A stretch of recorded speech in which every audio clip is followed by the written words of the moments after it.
జోగి రమేష్ గారు బఫూర్ గారు అవులే గారిని అడుగుతా ఉన్నా, పైన కొండ మీద అమ్మవారి దగ్గరికి పోయి అక్కడ ప్రమాణం చేస్తానని నీ కుటుంబ సభ్యులు అందరిని తీసుకోపోయి ఎట్లా ప్రమాణం చేస్తావు నువ్వు?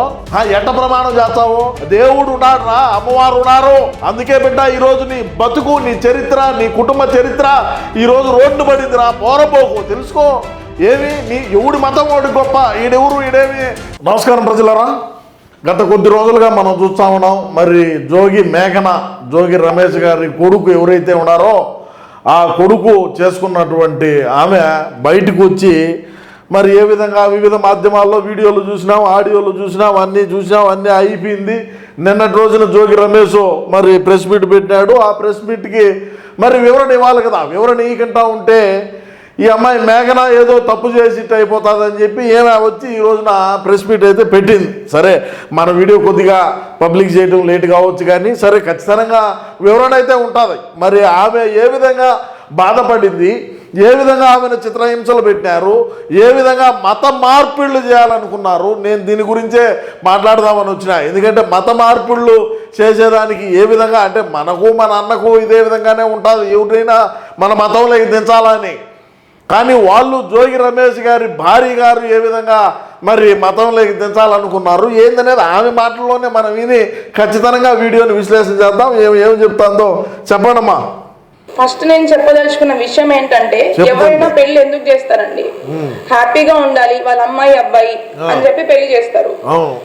బట్ అంతే కదా, ఎవరైనా కూడా ఇప్పుడు జోగి రమేష్ గారికి కూడా కూతురు ఉన్నది. ఆ కూతురునిచ్చిన ఇంట్లో బాగుండాలా, నా కూతురు బాగుండాలా, నా అల్లుడు బాగుండాలా అని చెప్పి ఎవరైనా మంచి కుటుంబాన్ని చూసుకొని ఆడిస్తారు మా దాంట్లో. అదే కదా ఎవరైనా చేసేది. ఈడు పౌరమోహం తెలియకపోయా, వాడికి మిషన్ లేదని పని చేయదని తెలియకపోయా పాపము. ఒక ఆడబిడ్డ అంటే ఈడ వేరేగా ఒకసారి ఆలోచించండి ప్రతి ఒక్కరు కూడా. ఒక ఆడబిడ్డ బయటకు వచ్చి ప్రెస్ మీట్ పెట్టి మరి చెబుతా ఉన్నది. ప్రెస్ మీట్ పెట్టి మరి ఆమె బాధపడి రాష్ట్ర ప్రజానికానికి మరి అదేవిధంగా ప్రతి ఒక్కరికి కూడా తెలియజేస్తుందంటే ఆమె ఎంత బాధపడి ఉంటుందో అనేది మనం ఒకసారి ఆలోచన చేయాల్సినటువంటి బాధ్యత ఉన్నది. ఎందుకంటే ఈ పోరంబోగాడు మాట్లాడే మాటలు కావచ్చు, వాడి కొడుకు జోగి రాజీవ్ గారు మాట్లాడిన మాటలు కావచ్చు, గతంలో కన్న కావరంతో, అధికార మాదంతో, అధికార అహంకారంతో చేసినటువంటి వ్యాఖ్యలు ఏవైతే ఉన్నాయో వాటిని ఒకసారి ఆలోచన చేసుకోండి. రే నువ్వు నీ నాయన ఎదురు కూర్చొని వాడు చెప్పుతానే ఉన్నాడు. ఆ వీడియోల్లో బ్రహ్మాండంగా మనకు స్పష్టంగా చెప్తున్నాడు కదా, నన్ను చేసింది నువ్వేరా స్వామి, నన్ను చెడగొట్టింది నువ్వే, నేను చేసుకోనంటే నన్ను 3 గంటల దాకా బ్రెయిన్ వాష్ చేసి నన్ను కూర్చొని చేశారని చెప్పి ఆ వీడియోలు ఉన్నాయి కదా, సర్క్యులేట్ అవుతున్నాయి కదా సోషల్ మీడియాలో. ఈ పౌరమోగాడు మారుతాడు నీ నేపాల మొహం గోరకా మొహం వేసుకొని. చెప్పమ్మా. జోగి రమేష్ గారు చేసిన ఉద్దేశం రాంగ్. ఫస్ట్ థింగ్ ఏంటంటే, ఒక పెళ్లి చేసుకున్న తర్వాత ఇద్దరి మధ్యలో గొడవలు వచ్చి విడిపోవడం అనేది కంప్లీట్ డిఫరెంట్ స్టోరీ. బట్ నా పెళ్లి అట్లా జరగలేదు. ఖచ్చితంగా ఈ పెళ్లి ఉండదు, ఇది ఉండే పెళ్లి కాదు అని చెప్పి అతని కొడుకుకి ఉన్న ప్రాబ్లం ముందే అతనికి తెలిసే, ఖచ్చితంగా వాళ్ళ కుటుంబం మొత్తానికి తెలిసే నాకు ఈ పెళ్లి చేశారు. ఖచ్చితంగా వాస్తవమే కదా అది. ఇప్పుడు ఎవరైనా సరే కన్నప్పుడు వాడికి విషయం ఉన్నదా, విషయం లేదా, వాడు ఎంతవరకు తెలివి ఉన్నది, ఏంది కథ, ఏంది వ్యవహారం, ఆయన మరి ఫిలిమెంట్లు ఉండేవాడా లేనివాడా, కథ ఏంది వ్యవహారం తెలీదా? బ్రహ్మాండంగా తెలుసు. మరి ఈమె ఈ బిడ్డ, ఈ ఆడబిడ్డ చెప్తాంది, ఈమె అదనపు కట్టం తీసుకొని వచ్చే ఫీలింగ్స్ వచ్చాయేమోనని జోగి రమేష్ గాడి సతీమని అనిందంటయా. ఇంక చెప్పండి దీనికి. రాజీవ్ వాళ్ళ అమ్మ అదనపు కట్నం తీసుకొని వస్తే ఫీలింగ్స్ వస్తాయేమోను అని చెప్పి అనిందంటే వీళ్ళు ఇంకా ఏ స్థాయిలో ఇంకా కథ ఏ స్థాయిలో ఈ ఆడబిడ్డ నేర్పించుంటారు అనేది ఒకసారి ఆలోచన చేయండి. ఏ స్థాయిలో హింస పెట్టుంటారో ఒకసారి ఆలోచన చేయండి. చెప్పమ్మా, నువ్వు చెప్పు. అది నేను 100కి 100% చెప్పగలను. పెళ్లికి ముందు ఇలా తెలిసి ఒక అమ్మాయి గొంతుని కోయడం అనేది చాలా పెద్ద నేరము. ఇట్లా ఇప్పుడు తనకు కూడా ఒక కూతురు ఉంది, తనకు కూడా ఖచ్చితంగా కూతురు ఉంది. తన కూతురు కూడా ఇట్లా జరిగితే ఏం చేస్తారు? ఇప్పుడు ప్రజలందరికీ సహాయం చేసే ఒక వ్యక్తి, పబ్లిక్ పర్సన్, అతను పబ్లిక్ నాయకుడు. ఓడి ఊరికి సాయం చేయాలమ్మా, జోగి రమేష్ ఊరికి ఏం సాయం చేయాల, మీకు అది పొరపాటు. చెప్పు. మరి తన ఇంట్లో ఆడపిల్లకి అన్యాయం చేశాడు తనే. మరి ఏం చేద్దాం అనుకున్నాడు ఆయన? ఏ ఉద్దేశంతో పెళ్లి చేశాడు? అండ్ నిన్న జరిగిన జోగి రమేష్ గారు జరిగిన ప్రెస్ మీట్ లో ఒక విషయం చెప్పాడనమాట. మా ఇద్దరి మధ్యలో మనస్పర్ధలు గొడవలు రావడం వల్ల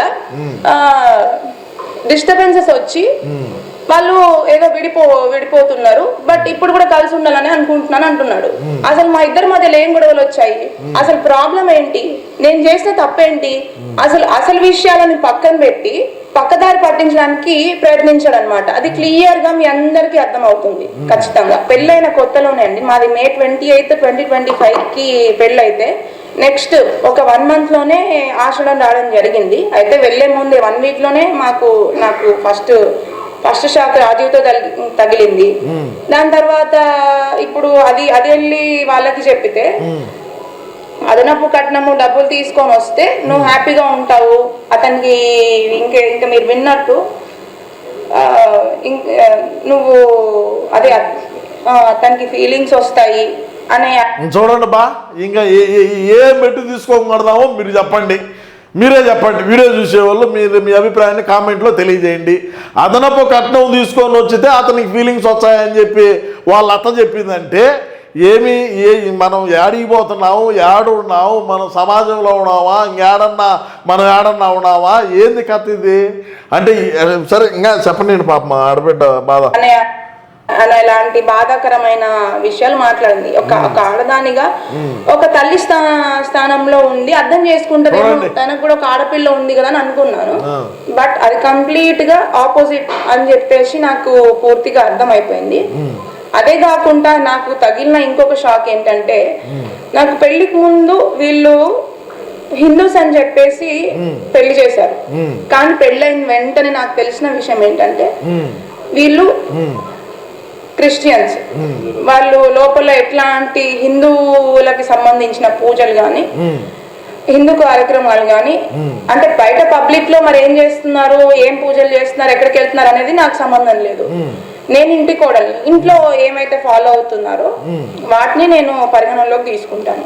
మంచిది. ఇప్పుడు ఇంట్లో అంటే ఆమె పెళ్లి కాక ముందేమో, పెళ్లి అయినాకేమో ఎక్కడెక్కడ పూజ రూమ్ కాదు, ఇంకొకటి కాదు, పెళ్లి అయ్యేటప్పుడు ఏదో కొన్ని ఆడ పెట్టి యాక్టింగ్లు చేశారు అంటున్నారు. ఇదే జోగి రమేష్ గారు, బఫూర్ గారు, అవులే గారిని అడుగుతా ఉన్నా, పైన కొండ మీద అమ్మవారి దగ్గరికి పోయి అక్కడ ప్రమాణం చేస్తున్నాను, నీ కుటుంబ సభ్యులు అందరినీ తీసుకోపోయి ఎట్లా ప్రమాణం చేస్తావు నువ్వు?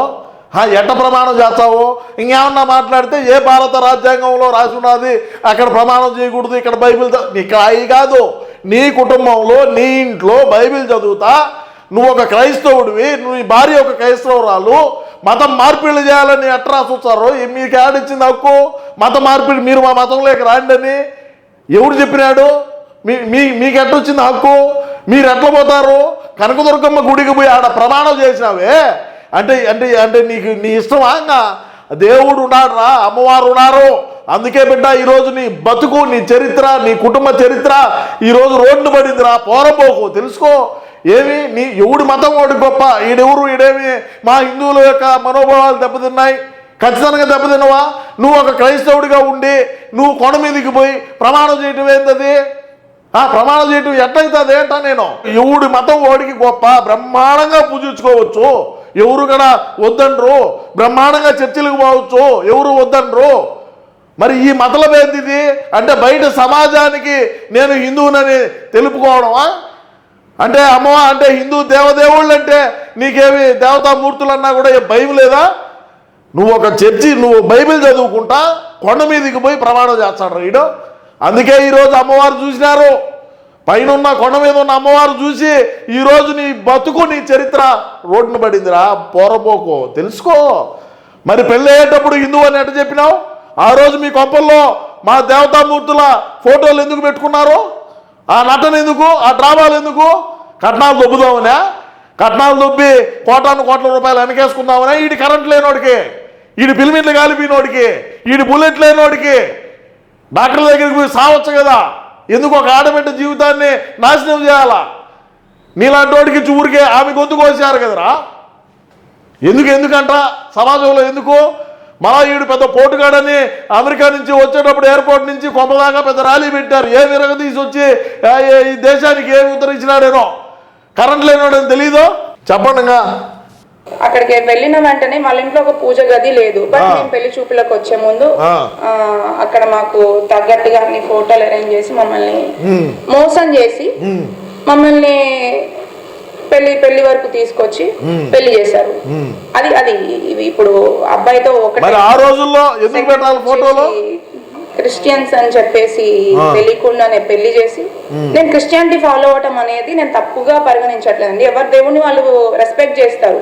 బట్ చెప్పకుండా పెళ్లి చేసి మోసం చేసిందే కాక బలవంతం చేయడం అనేది ఇంకొక తప్పు. నేను ఎఫ్ఐఆర్ లో క్లియర్ గా చెప్పినా చెప్పకున్నా ఇప్పుడు డైరెక్ట్ గా మీకు ప్రతి ఒక్కరికి నా బాధ అర్థమవుతుంది అని చెప్పి ఇప్పుడు ఇంకొకసారి మీకు అందరికి చెప్పుకుంటున్నాను. అది ఆధారాలు కూడా ఇంకా కూడా దానికి సంబంధించిన ప్రతి ఒక్క ఆధారం నేను ఎఫ్ఐఆర్ లో ఉంచిన ప్రతి ఒక్క అక్షరానికి నాకు దానికి సరైన ఆధారాలు ఇంకా కూడా ఉన్నాయి. అవి కూడా మీకు అర్థమయ్యేటట్టు నా మీద తప్పుడు ఫ్యూచర్లో తప్పుడు ప్రచారాలు ఇదంతా ఏదో రాజకీయం కోసం చేస్తుంది అని చెప్పి డైవర్ట్ కాకుండా నా దగ్గర ఇంకా కూడా ఎవిడెన్స్ ఉన్నాయి. వాటిని అన్నిటిని కూడా మీకు తొందరలోనే సమయాన్ని బట్టి మీకు ఖచ్చితంగా వాటిని మేము తీసుకొద్దామని అనుకుంటున్నాము.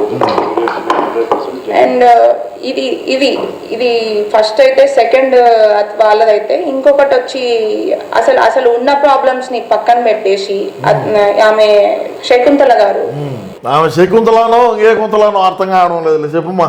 డబ్బులు తీసుకొని రండి, అతను నాకు మీరు ఏం వాల్యూ ఇచ్చారు, మీరు ఏం పెట్టారు, అసలు ఫస్ట్ వాడు బానే ఉంటాడు. బంగారాలు ఆడబెట్టించి ఊరికే నాశనం చేశారా? ఇంకేం కావాలి? ఏం పెట్టారు, ఏం పెడదామని, ఏం తీసుకుందామని, ఆడేముడాదనమ్మా శకుంతలమ్మ, ఆడేముడాదనంట. నీ కొడుకు దగ్గర ఫిలిమెంట్లే లేవు. ఏంది ఇంకా కథ చెప్పు. రాజకీయానికి దీనికి సంబంధం లేదని ఈ ఆడబిడ్డ బ్రహ్మాండంగా చెప్తాంది. ఎందుకంటే పెళ్ళైన కొత్తలోనే మరి ఆ ఘట్టాలు ఏముంటాయి అప్పుడే తెలుస్తుంది మనోళ్ళలో విషయం ఎంత అని.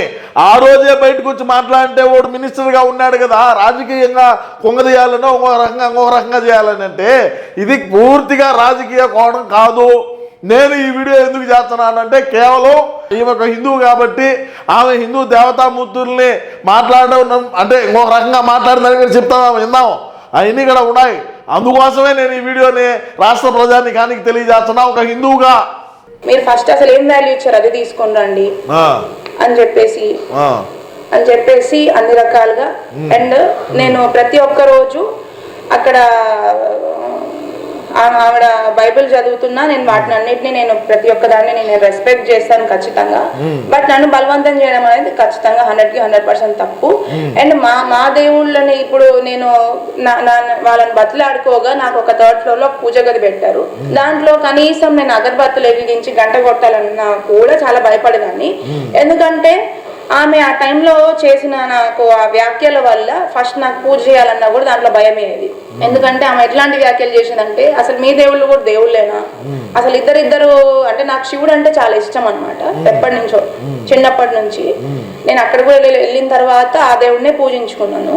ఆ దేవుళ్ళ గురించి కూడా అసలు ఇద్దరు వైఫ్లు ఉంటారు, ఇద్దరు పిల్లలు ఉంటారు, వాళ్ళకు కూడా అన్ని మనుషుల్లాగానే అన్ని ఉన్నాయి. అసలు వాళ్ళ దేవుళ్ళు ఎట్లయితారమ్మా? ఇప్పుడు నువ్వు పూజ చేసావు, ప్రసాదం పెడితే దేవుడు తినేస్తాడా అని చెప్పి ఇట్లాంటి మాటలు మాట్లాడడం కూడా చాలా తప్పు. First thing.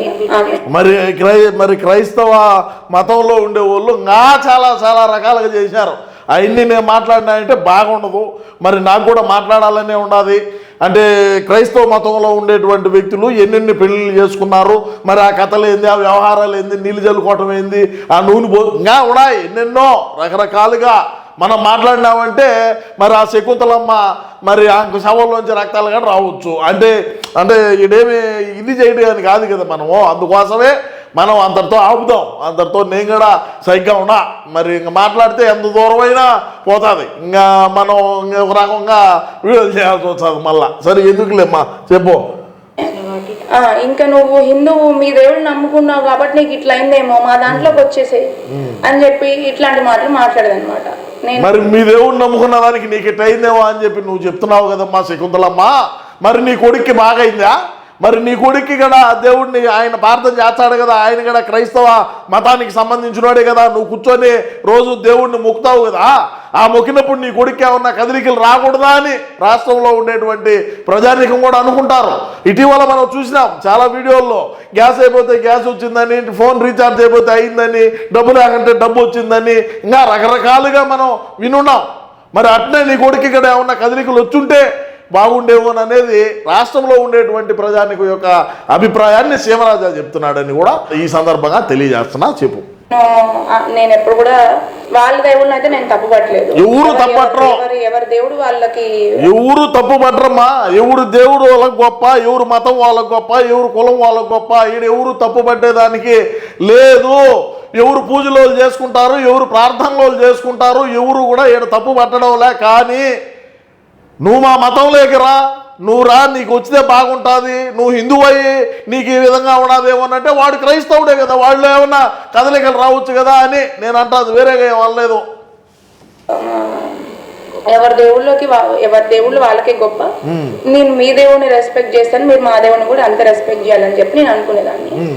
ఇంకొక విషయం ఏంటి అంటే, అమ్మ మేఘనమ్మ, మీ అత్తగారు నిన్ను ఒక తల్లిలాగా చూసుకున్నారు, నేను ఒక కూతురులాగా భావించాను అని చెప్పి చెప్పారనమాట.